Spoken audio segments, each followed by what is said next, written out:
Real stories of werewolves, of Dogman from history, from your emails, illustrated and animated with the democratizing magic of machine learning AI. Welcome to Scary Stories. Welcome to Scary Stories NYC.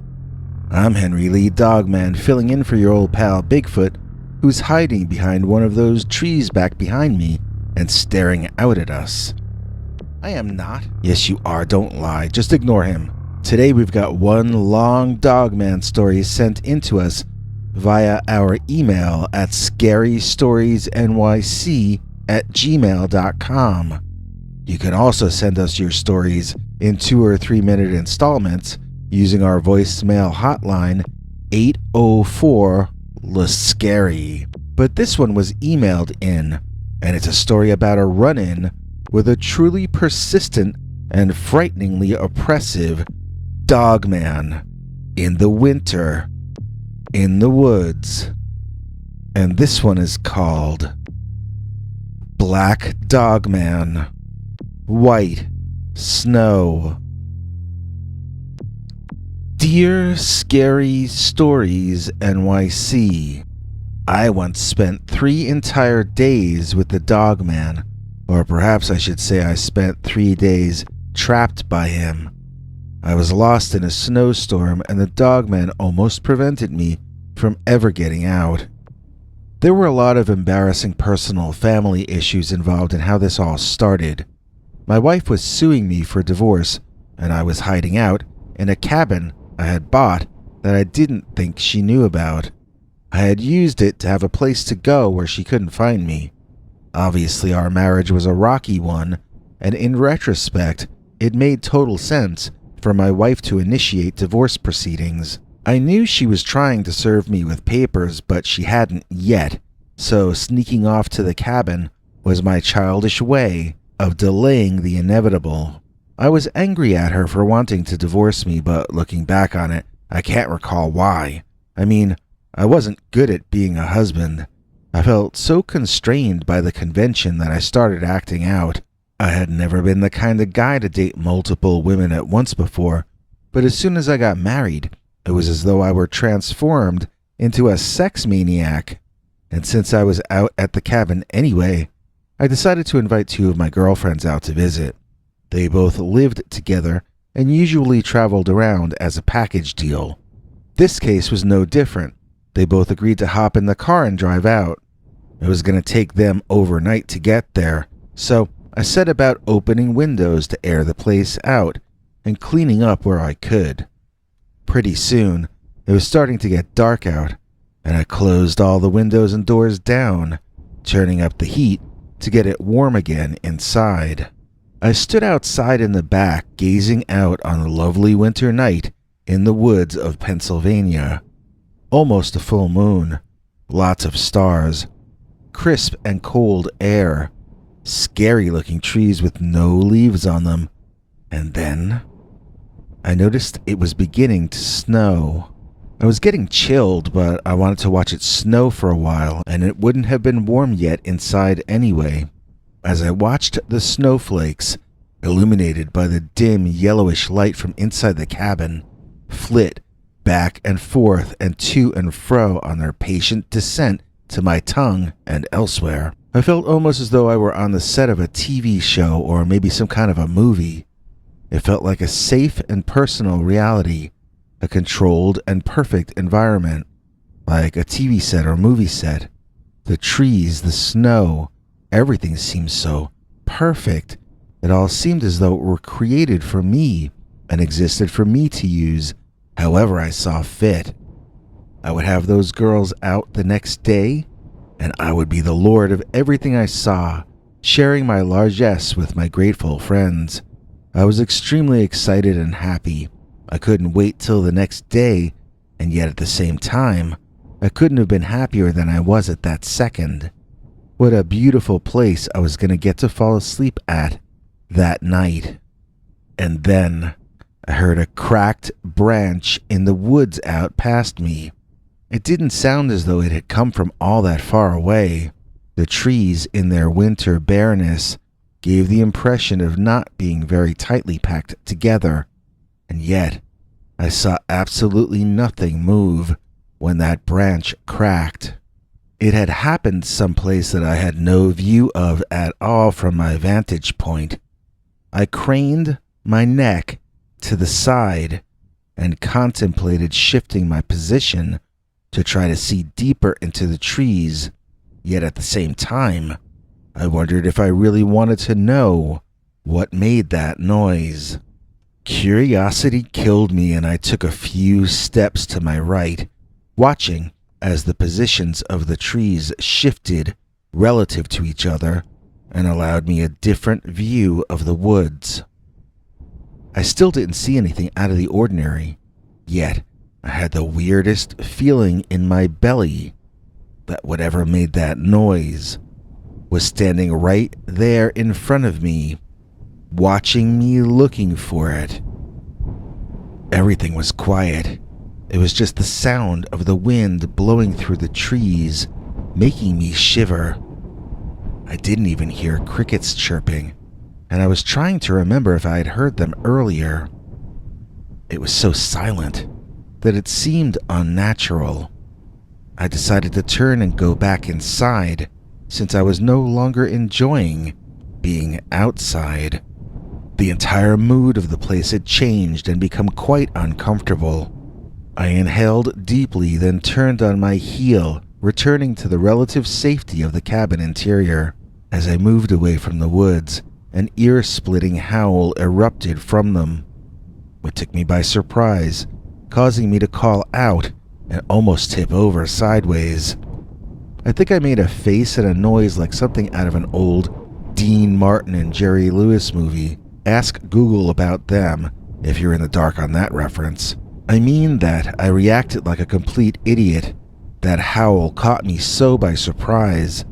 It wasn't only that it was about the least likely seeming sound to hear over there, which it was, but it was mainly the sheer volume and suddenness of it, coming out of such an absolute silence.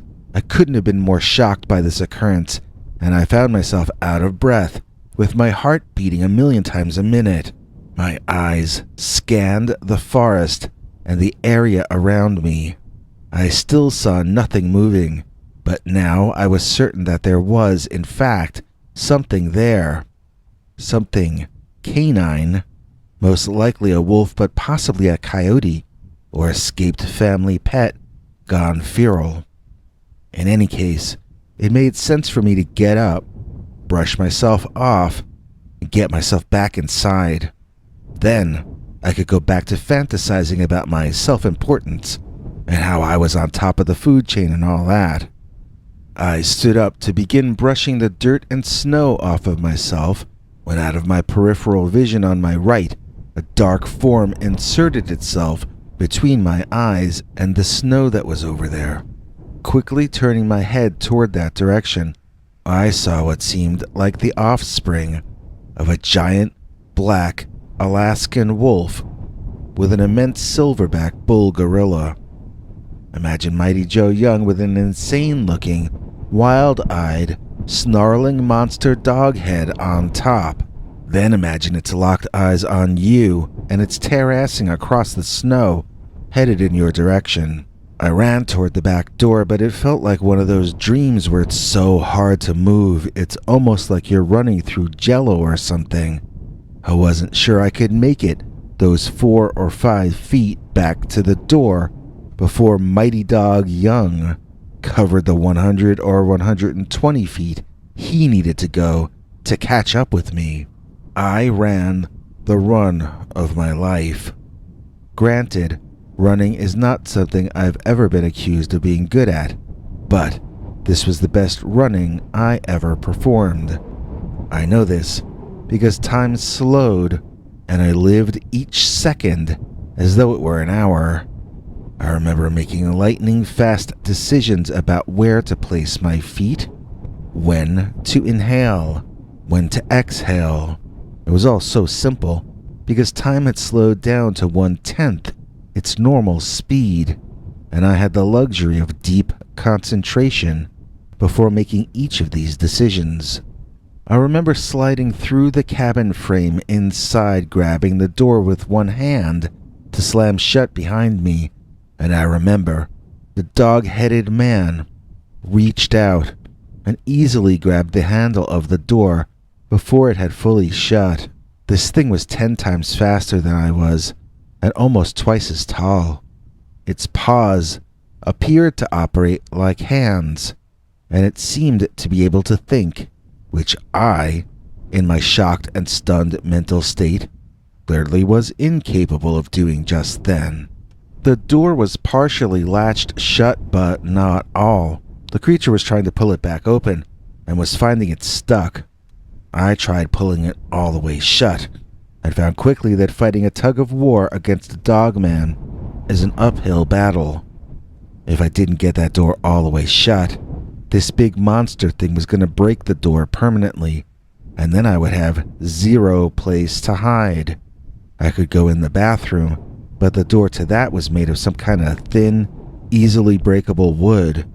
My last line of defense was this front door, and I was not winning this battle. After a while, the Dogman got so angry, he did this whole hissy fit, like he blew his temper and had a tantrum, you know what I mean? I just quieted down and listened to it. Then, it sounded like the thing split for the woods. I got up the nerve to peek around outside, and it certainly seemed that the monster had left, at least for the moment. Getting up quickly and seizing my opportunity, I opened the front door fully so that I could then slam it shut correctly once and for all. And as I had the door fully opened, and I was looking outside, I saw the Dogman burst out from behind a bush around 65 feet away and charge through the snow on its hind legs for my open front door. This time I was able to easily close it in time, but I was kind of given the fear of God by the realization that the dog had been planning a trap to ambush me. Dogs are not supposed to be sitting around trying to think of how to outsmart humans, but this one was doing exactly that. I started wondering if it was a good idea to invite the 2 ladies out there who I had invited already. Then I remembered that if the Dogman spooked them, it might only drive them deeper into my arms, like at a scary movie. All's fair in love and Dogman stories. So you can imagine my disappointment when I got a phone call from the girls. They were calling from a gas station. They said the snow was coming down too hard, and according to the radio, it was only going to get harder. They told me it was unsafe for them to go any further and suggested I hunker down and get ready to last through a big storm, because according to them, it was too late for me to get away from the area in time. Hanging up and throwing my coat on, I ran out to my car and started trying to rev up the engine. There was no response, it was just completely dead. I threw open the hood to see what was wrong, then remembered that I really don't understand how a combustion engine works. Looks like I was going to be staying in the cabin for the snowstorm. So now my randy, hopeful happiness was replaced with the bummer of a realization that I was going to be trapped in that cabin for some indeterminable amount of time, and that the dog-headed monster man was going to be outside for that entire time. Unless, that is, he managed to get in. Maybe that was his interest in me. Maybe he was looking for shelter through the upcoming storm. They say that animals can tell when drastic weather is about to hit. This could have just been a manifestation of that. Maybe Dogman was too far away from any cave or underground hiding spots that he knew of, and maybe the Dogman needed this cabin to make it through the storm just as badly as I did. This place was built in the style of an old-fashioned cottage. It wasn't actually an old dwelling, having been built maybe 20 or 25 years prior, but it was built to sell as a summer cottage, not as a winter cabin. Because of this design, the windows came equipped with old-fashioned looking wooden sashes. I went around closing and fastening all of them, wondering how much they were built to withstand a storm, and how much they were built to look cute. The snow was coming down pretty hard by that time, and I decided to try to sleep. I felt like the more I slept, the less of this I would remember. If the Dogman got in, I was out of luck. Therefore, I may as well try to worry as little as possible about it. I didn't have anything there with which I could defend myself against attack from the creature, so I set up my bed, I pulled the covers up over my head, and I tried to sleep. I could hear it. Out in the snow. No matter how hard the wind blew, no matter how thick the precipitation falling on those woods, I could still hear it, just outside. I kept the covers pulled up over my eyes, because I knew that if I looked, if I pulled that blanket down and pointed my eyes in that direction, I would see something so horrible it might scar the inside of my mind forever. I could tell it was there, so what advantage would I gain by looking over there at the cracks in the window sash and seeing it? Knowing that the Dogman is there tapping at your window, trying to drive you crazy, trying to get your attention, trying to make you scared and keep you afraid, that's all bad enough. Having to actually look at the judgmental, savage eyes of the monster, watching its blackness reflect light back on you hypnotically, experiencing that dizziness in your belly that you felt the last time you looked at it, that was just too much for me to consider. I was glad I was lying down, glad that I had my eyes shut. I felt that if I fainted, I was already in bed. If I had an attack of some kind, either from the monster outside or from the stress of the shock and the horror within, at least I was already prone and had nowhere further to fall. I was preparing to meet my maker, I guess is what I was in the process of doing. The dog thing would tire of tapping at my window and he would race around the house, barking at it furiously. This would cause me to shiver and sweat at the same time, and soon my bed was drenched with perspiration, even though the room was cold. I knew I was setting myself up for a bad flu if I were still around by the next day. It's hard to prioritize when you're scared to death. I was unable to sleep, but too afraid to get up. I could hear the wolf monster howl. I could hear it leap on the roof and stomp around angrily. I could feel its frustration as it was not succeeding in getting in the house at all. Maybe that's not what it wanted. Maybe it was feeding off my fear. If that was the case, no wonder it wouldn't leave. I had never been so scared before in my life. If that was the way that demon fed, then I must have offered it up. A grand feast. By the morning, the creature had to have left because I fell into a deep, nightmare-fueled sleep. Do you know when you have nightmares that are so delirious that even your dream self is worried about it? Well, it was like that for me. When I heard the sound of someone knocking on the door, it was bright outside and morning. But it was the morning of 2 days after that terrible night. I passed a mirror and was shocked to see how drained I looked. I was pale, and I looked as though I had aged 10 years in one weekend. My hair was falling out, and my skin seemed so thin that I could see my veins pulsing underneath. I answered the door, and the man outside recoiled in disgust and horror. "Do I really look that bad?" I asked, blinking in the bright sunlight. "Brother, you look worse," came the unfriendly reply. Who was this twerp? He asked me if my name was my name, and I said yeah. Then he served me with my wife's divorce papers and turned around to head back to his car. So much for keeping secrets from her. "So the roads are clear?" I asked, realizing I had no more reason to stay there since my wife had found me anyway and the girls weren't coming. The jerk didn't answer me. Suddenly I remembered that my car engine wasn't working.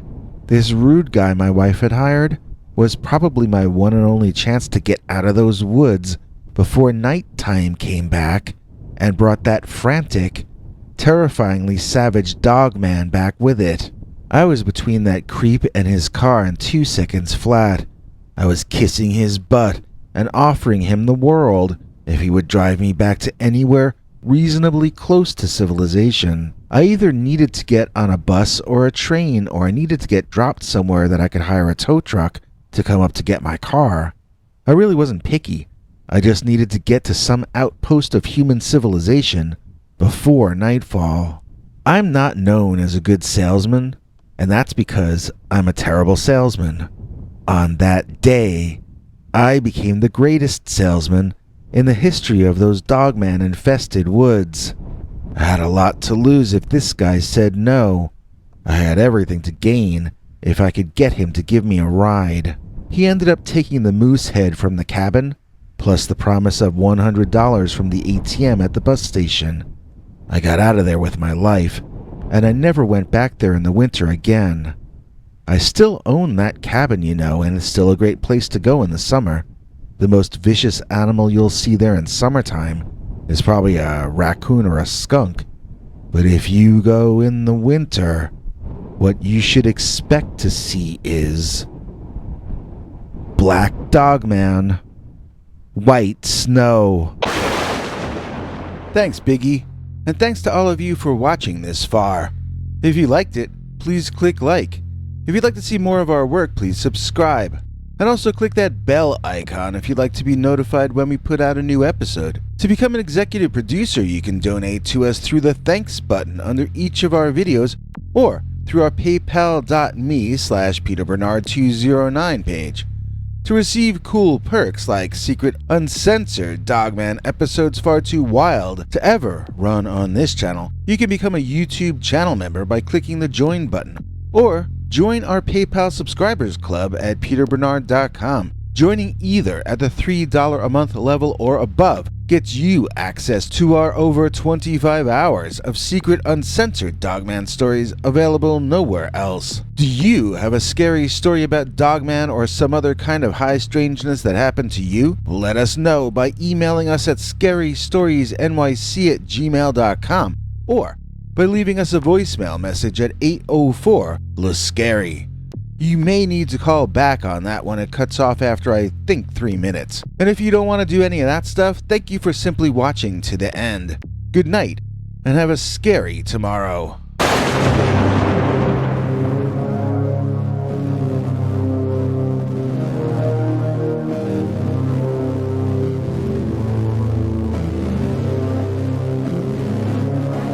Come back for more scary stories.